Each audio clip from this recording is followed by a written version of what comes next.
प्रत्याशी ढुल्लू महतो जी की जीत तय है। जी हां, आज दिनांक 17 मई दिन शुक्रवार को धनबाद के धैया रोड स्थित भाजपा कार्यालय में पत्रकारों को संबोधित करते हुए शाम को 4 बजे भारतीय जनता पार्टी धनबाद लोकसभा के संयोजक और चुनाव अभिकर्ता श्री सत्येंद्र कुमार जी ने कहा, उन्होंने एक प्रेस कॉन्फ्रेंस करके कहा कि भाजपा की कार्यशैली काफी सराहनीय है, जिसमें जनता भाजपा को पसंद करती है और ढुल्लू महतो की जीत तय है। धनबाद से प्रस्तुत है सहयोगी प्रभात पांडे के साथ पंकज सिन्हा की रिपोर्ट। हमको तो नहीं आ रही ऐसा किया, क्योंकि बीते दिनों ढुल्लू महतो की तरफ से जो बयान आया था सामने, जिसमें सांसद भी बच रहे हैं प्रचार करने में, विधायक जो धनबाद के हैं वो भी बच रहे हैं, 2 गुट में पार्टी बटा हुआ है, ये जो क्या कहेंगे?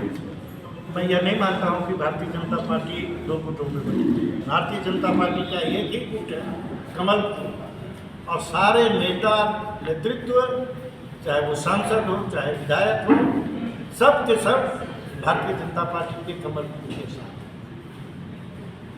मन में मतभेद हो सकता है, लेकिन लक्ष्य में कहीं कोई मतभेद नहीं।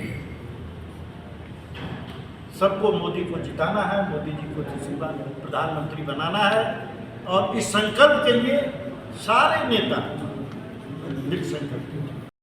नमस्कार, आप देख रहे हैं न्यूज़ इंडिया 24। मैं हूं आपके साथ पंकज सिन्हा। आज हम धनबाद के धैया में चंचनी कॉलोनी के ठीक सामने भाजपा कार्यालय में मौजूद हैं, और वो इसलिए क्योंकि यहाँ पर एक प्रेस वार्ता बुलाया गया था, और हम जानेंगे कि भाई ये प्रेस वार्ता किस लिए बुलाया गया था, क्या कहना है। तो हम जानते हैं कि भाई आज यहाँ पे प्रेस वार्ता किस लिए बुलाया गया। जी, ये प्रेस वार्ता बुलाने का क्या उद्देश्य है? हम अपनी भावनाओं से आप पत्रकार मित्रों को अवगत कराना चाहते हैं। क्या भावना है?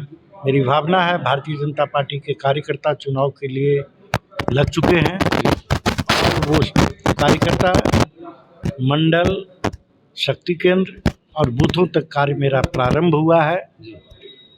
भारतीय जनता पार्टी के प्रत्याशी का व्यापक दौरे का कार्यक्रम चल रहा है, और उस कार्यक्रम में आम जनता का जो समर्थन और उत्साह मिल रहा है, उससे न सिर्फ भारतीय जनता पार्टी के कार्यकर्ताओं का मनोबल ऊंचा हुआ है, बल्कि नेतृत्व को भी धनबाद के प्रति विश्वास जगा है।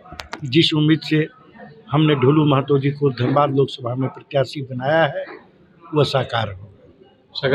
साकार होगा। अच्छा, तो मतलब कि आज ये प्रेस कॉन्फ्रेंस बुलाने का मुख्य उद्देश्य यही था? उद्देश्य तो कई हैं, हमारे कार्यक्रम आगे क्या होंगे। हम भारतीय जनता पार्टी का नेताओं का कार्यक्रम निर्धारित हुआ है। हमारे राष्ट्रीय नेता और देश के रक्षा मंत्री आदरणीय राजनाथ सिंह जी का 21 तारीख को बोकारो में कार्यक्रम तय हुआ है। उत्तर प्रदेश के यशस्वी मुख्यमंत्री योगी आदित्यनाथ जी का रोड शो का कार्यक्रम धनबाद में तय हुआ है। तय हो चुका है कि धनबाद में होगा, तिथि तय नहीं हुआ है। और भी कोई स्टार प्रचारक? अब तो स्टार प्रचारक कभी भी 20 तारीख के बाद कभी भी किसी का आ सकता है। 2 नेताओं का करीब करीब तय है। नाजिया इलाही खान? हाँ, सुने हैं कि नाजिया इलाही आ रही हैं, और उनका कोई पत्रकार वार्ता वगैरह होगा। ये कोयलांचल की धरती पे धनबाद में अपना चीर प्रतिद्वंदी किस पार्टी को समझता है? भारतीय जनता पार्टी, सच पूछिए तो भारतीय जनता पार्टी के प्रतिद्वंदी के रूप में दूर दूर तक दिखाई नहीं दे रहा है। मैं इसलिए इस शब्द का प्रयोग कर रहा हूँ। प्रतिद्वंदी तो कोई ना कोई होगा जरूर, लेकिन जब प्रतिद्वंदी का फासला काफ़ी लंबा हो जाता है तो प्रतिद्वंदी रह नहीं जाता है, प्रतिद्वंदी कहलाने योग्य नहीं होता। तो पिछले बार हम लोगों ने 4,84,000 से जीता था जी, और इस बार उस सीमा रेखा को तोड़ करके ढुल्लू महतो विजयी हुआ। बहुत अच्छी बात है, मतलब कि ये कॉन्फिडेंस तो होना ही चाहिए, क्योंकि कॉन्फिडेंस से ही जीत आती है। लेकिन कहीं ना कहीं विपक्ष को भी इतना कमजोर आंकना, मैं कमजोर प्रतिद्वंदी तक नहीं समझ रहे हैं। हाँ, नहीं समझ रहे हैं जी। हम जनता के बीच जा रहे हैं, वो भाव दिखाई दे रहा है जी। और सत्य कह रहा हूँ, आप देखेंगे मतगणना के दिन फिर आप सत्येंद्र से बात कीजिएगा। चलिए, कि मैं गलत कहा था कि सही।